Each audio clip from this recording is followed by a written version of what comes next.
नमस्कार दोस्तों, मैं प्रभात तिवारी और सार्थक क्लासेस में आप सभी लोगों का एक बार फिर से बहुत बहुत स्वागत है। दोस्तों, आज के वीडियो में एक बार फिर से हम बात करने वाले हैं सुपर हिट फास्ट रिवीजन जो कि संबंधित है सामान्य ज्ञान से। सामान्य ज्ञान, जीके और जीएस स्पेशली वैसे पूरी सीरीज जो है यूपीएसएससी या यूपीएचईएसएससी एग्जाम को ध्यान में रख के तैयार की जा रही है। हालांकि अगर आप किसी अन्य भी वनडे एग्जाम की तैयारी कर रहे हैं जिसमें कि जीके या जीएस पूछा जाता है, तो मुझे लगता है कि पूरी जो सीरीज है आपके लिए काफ़ी हेल्पिंग साबित हो सकती है। और आप लोगों की सुविधा के लिए सारी जो प्लेलिस्ट है वो मैंने बना दी है सारे वीडियोस का, जिससे कि आप सभी वीडियो को एक क्रम में आसानी से अपनी सुविधा अनुसार देख सके। ये पूरी सीरीज मेरा ऐसा मानना है कि एग्जाम के लास्ट मोमेंट में जब कि आपको रिवीजन करना हो तो उस समय आपकी ये पूरी सीरीज काफ़ी मदद कर सकती है। और वीडियो स्टार्ट करने से पहले दोस्तों, अगर अभी तक आप हमारे विभिन्न सोशल मीडिया प्लेटफॉर्म जैसे कि फेसबुक पेज, फेसबुक ग्रुप और टेलीग्राम ग्रुप जैसे अन्य प्लेटफॉर्म से हमारे साथ नहीं जुड़ पाए हैं, तो इन सबका लिंक आपको इस वीडियो के डिस्क्रिप्शन बॉक्स में मिल जाएगा। उसके माध्यम से आप हमारे साथ जुड़ सकते हैं। और साथ ही साथ अगर आप एमसीक्यू के माध्यम से प्रैक्टिस करना चाहते हैं तो उसके लिए टेस्ट सीरीज सार्थक क्लासेस ऐप पर उपलब्ध है, तो उसका भी आप लाभ ले सकते हैं। तो चलिए स्टार्ट कर लेते हैं आज का वीडियो।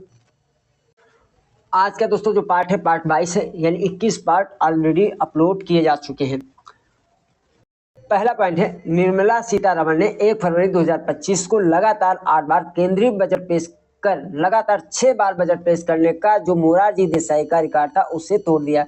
यानी निर्मला सीतारमण जी से पहले जो लगातार एक क्रम में बजट पेश करने का रिकॉर्ड था वो मोरारजी देसाई जी के नाम था और उन्होंने लगातार 6 बार जो है बजट पेश किया था। लेकिन अब यह रिकॉर्ड जो है निर्मला सीतारमण जी के पास हो गया। हालांकि यहाँ पे कुछ प्रश्न और हैं जिनको आपको बहुत बारीकी से ध्यान में रखना चाहिए, क्योंकि यहाँ से भी प्रश्न बन सकते हो। इसको हम देखेंगे पॉइंट 2 में। पॉइंट 2 में दिया गया है 1959 यानी 1959 से लेकर के 1963 तक, और उसके बाद 1967 से लेकर के 1969 तक, यानी 1967 से लेकर 1969 तक वित्त मंत्री रहे मोरारजी देसाई के नाम किसी व्यक्ति द्वारा सर्वाधिक बजट, और इनकी संख्या कुल कितनी है, 10 बजट, जिसमें से 2 अंतरिम बजट भी शामिल हैं, प्रस्तुत करने का रिकॉर्ड है। यानी जो सबसे अधिक बार आज की डेट में अगर बात करें बजट पेश करने का जो रिकॉर्ड है वो मोरारजी देसाई जी के नाम ही है, क्योंकि उन्होंने लगातार मतलब कुल 10 बजट पेश किए थे। हालांकि लगातार की बात करें तो लगातार उन्होंने 6 ही बार बजट पेश किया था, और पूर्ण बजट की बात करें तो 8 बार उन्होंने पूर्ण बजट पेश किया था। तो पूर्ण बजट पेश करने की जो अगर तुलना करें तो यहाँ पर मोरारजी देसाई और निर्मला सीतारमण जी का सेम पोजीशन है। लेकिन जब हम लगातार की बात कर लेंगे बिना कोई क्रम टूटे, तो फिर यहाँ पर जो निर्मला सीतारमण जी के पास जो है रिकॉर्ड अधिक है। तो इसको आप याद रखना है। अगर सर्वाधिक अधिक बार पूछा जाता है बजट पेश करने का रिकॉर्ड, तो वो मोरारजी देसाई के नाम ही है अभी तक। लेकिन अगर एक क्रम में बात कर लिया जाए तो एक क्रम में जो है सबसे ज्यादा इसमें जो पहला स्थान आता है, नाम आता है, और निर्मला सीतारमण जी का नाम आता है। तो बिल्कुल मत कंफ्यूज होइएगा। निर्मला सीतारमण ने 1 फरवरी 2025 को लगातार 8 बार केंद्रीय बजट पेश कर लगातार 6 बार बजट पेश करने का मोरारजी देसाई का रिकॉर्ड तोड़ दिया है। साथ ही साथ 1959 से 1963 तक तथा 1967 से 1969 तक वित्त मंत्री रहे मोरारजी देसाई जी के नाम किसी व्यक्ति द्वारा सर्वाधिक बजट यानी कुल 10 बजट, जिनमें से 2 अंतरिम बजट भी शामिल है, प्रस्तुत करने का रिकॉर्ड रहा है। तो अगर ये प्रश्न आता है तो कंफ्यूज मत होइएगा। माउंट एरेबस ज्वालामुखी अंटार्कटिका महाद्वीप पर स्थित है। यह प्रशांत महासागर के रिंग ऑफ फायर का भी हिस्सा है। रिंग ऑफ फायर जिसमें 160 से ज्यादा सक्रिय ज्वालामुखी शामिल है, और यह ज्वालामुखी 1972 से लगातार सक्रिय है। कौन सा? Mount Erebus Jwalamukhi. एंड अगला पॉइंट जो है बहुत ज्यादा इंपॉर्टेंट मुझे लगता है कि पीएम विद्या लक्ष्मी योजना। पीएम विद्या लक्ष्मी योजना को 6 नवंबर 2024 को शिक्षा मंत्रालय भारत सरकार द्वारा लॉन्च किया गया था।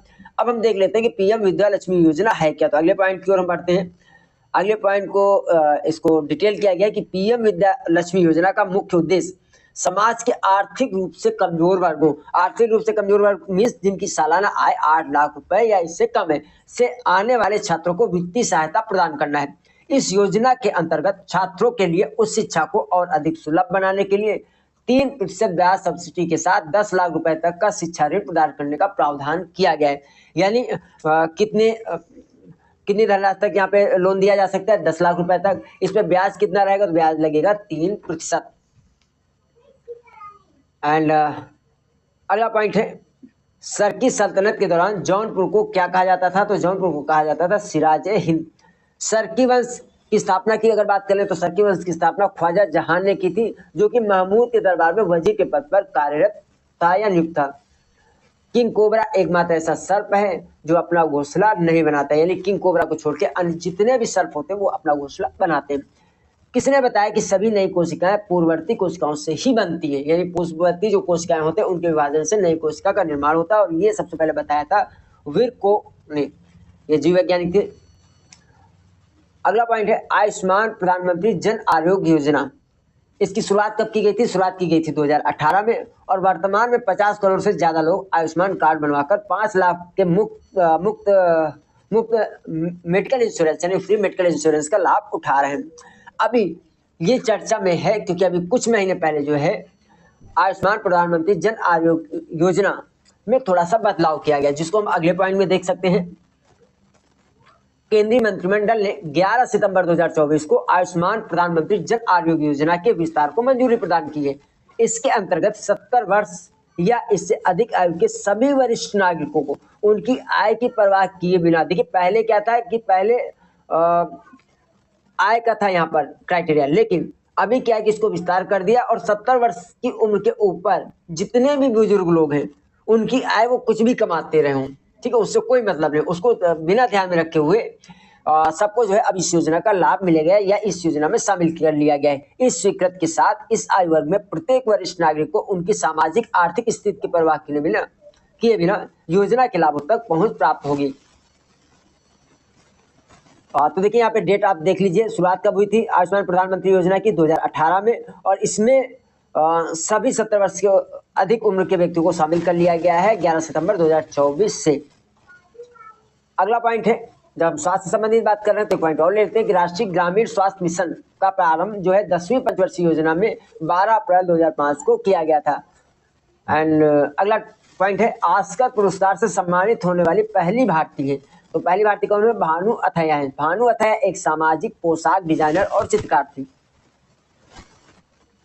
भानु अथैया को 1982 में फिल्म गांधी में उनके काम के लिए सर्वश्रेष्ठ पोशाक डिजाइन का ऑस्कर प्रदान किया गया था। तो ये भी पूछा जा सकता है कि जब भी पुरस्कार की बात आती है, मान लिया ऑस्कर पुरस्कार की बात आई, तो हो सकता है कि उससे कई फैक्ट दे दिया जाए, उसमें एक फैक्ट से भी रखा जा सकता है। किसे कंप्यूटर ऑन चिप कहा जाता है? तो computer on chip micro computer कहा जाता है। अनुच्छेद 21 किससे संबंधित है? अनुच्छेद 21 का संबंध है कि भारतीय नागरिकों के जीवन एवं शारीरिक स्वतंत्रता का संरक्षण किया जाए। यह जो अनुच्छेद 21 है वो भारतीय नागरिकों के जीवन एवं शारीरिक स्वतंत्रता के संरक्षण से संबंधित है।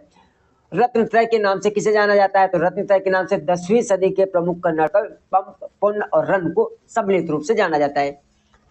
तो ये कन्नड़ कवि थे पंप पुन्न और रन, किस सदी में थे? तो 10वीं सदी में थे, और इन दोनों किस नाम से जाना जाता है? तो रत्नत्रय के नाम से जाना जाता है।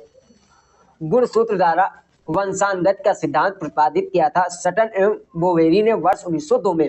अंडमान तथा निकोबार को हिमालय पर्वत श्रेणी का निमज्जित भाग माना जाता है। शेरशाह सूरी के समय भूमि को मापने के लिए किसका प्रयोग किया जाता था? तो शेरशाह सूरी के समय भूमि को नापने में सिकंदरी गज का प्रयोग किया जाता था।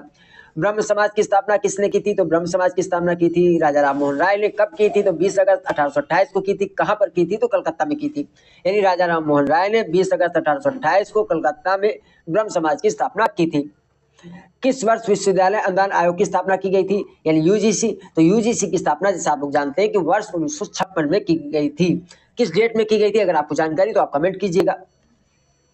देखिए वन लाइनर फैक्ट्स हैं, इसमें मेरा बस प्रयास यही कि जो इंपॉर्टेंट फैक्ट्स हैं आपके एग्जाम की तरफ से उनको शामिल किया जाए। अगर आप किसी फैक्ट्स के विषय में अधिक जानकारी चाहते हैं तो आप उसके लिए हमें कमेंट भी कर सकते हैं। अगर आप अलग से वीडियो उसके संदर्भ में डिटेल में जानकारी चाहते हैं तो मेरा प्रयास रहेगा उससे संबंधित वीडियो आप लोगों को उपलब्ध कराया जाए। और अगला, प्राचीन भारत में व्यापारियों के संगठन क्या कहा जाता था? तो प्राचीन भारत में व्यापारियों के संगठन को कहा जाता था श्रेष्ठी। किसके द्वारा इंडिपेंडेंस लेबर पार्टी की स्थापना की गई थी? तो इंडिपेंडेंस लेबर पार्टी की स्थापना की थी डॉक्टर भीमराव अंबेडकर ने। प्रतिहार शिलालेखों में पदाधिकारियों को क्या कहा गया है? तो जो प्रतिहार शिलालेख प्राप्त हुए उनमें पदाधिकारियों को कहा गया है राजपुरुष। शीशा संचायक बैटरी का प्रयोग वाहनों एवं इन्वर्टरों में किया जाता है। यंग इंडिया पुस्तक के लेखक कौन है? तो जैसा आप लोग जानते हैं कि लाला लाजपत राय जी की यह प्रसिद्ध पुस्तक है यंग इंडिया। काली मिट्टी को अन्य किस नाम से जाना जाता है? तो काली मिट्टी को रेगुर के नाम से भी जाना जाता है। जल की विशिष्ट ऊष्मा सबसे अधिक होती है और इसीलिए देखिए सिंचाई में गर्म जल के लिए बोला जाता है। सिंचाई, भारत की सिंचाई क्षमता का 48% भाग लघु एवं वृहद परियोजनाओं से पूरा होता है। राष्ट्रपति द्वारा वित्त आयोग के अध्यक्ष तथा सदस्यों की नियुक्ति 5 वर्ष के लिए की जाती है। किस अनुच्छेद में ऐसा हमें प्रावधान मिलता है? तो यह प्रावधान हमें प्राप्त होता है प्रावधान अनुच्छेद 280(1) में। मोबाइल गवर्नेंस के संदर्भ में सर्वप्रथम अध्ययन किया था, तो किसने किया था? प्रोफेसर आई कुश्चू ने, जो कि जापान के प्रोफेसर हैं। किस अधिनियम के तहत विभागीय प्रणाली एवं मंत्रिमंडलीय प्रणाली की नींव रखी गई थी? तो 1861 का जो भारतीय परिषद अधिनियम है उसके तहत 1861 के भारतीय परिषद अधिनियम के तहत जो है विभागीय प्रणाली तथा मंत्रिमंडलीय प्रणाली की नींव रखी गई थी। गिनी गुणांक को इटालियन कोरेडो गिनी ने वर्ष 1912 में विकसित किया था और इन्हीं के नाम पर इसका नाम गिनी गुणांक रखा गया है। विश्व का सबसे बड़ा डेल्टा किसे माना जाता है? तो गंगा और ब्रह्मपुत्र नदी के डेल्टा को विश्व का सबसे बड़ा डेल्टा माना जाता है। न्याय पंचायत का गठन ग्राम पंचायत द्वारा चुने गए सदस्यों से मिलकर होता है। पद्म पुरस्कार देश का दूसरा सबसे बड़ा सम्मान है और इसकी स्थापना की गई थी 1954 में। तो अगर प्रश्न पूछा जाता है कि पद्म पुरस्कार की स्थापना कब की गई थी, तो वर्ष 1954 में। अब अगर इन पुरस्कारों की बात करें 2025 के नजर से, जहां से क्वेश्चन बन सकता है, तो वर्ष 2025 के लिए एक युगल मामले, युगल का मतलब दो लोगों को संयुक्त रूप से, एक युगल मामले यानी जिसमें युगल मामले पुरस्कार को एक के रूप में गिना जाता है, सहित 139 यानी 139 पद्म पुरस्कार प्रदान किए गए। इस सूची में 7 पद्म भूषण है, 19 पद्म भूषण है और 113 पद्मश्री पुरस्कार शामिल किए गए।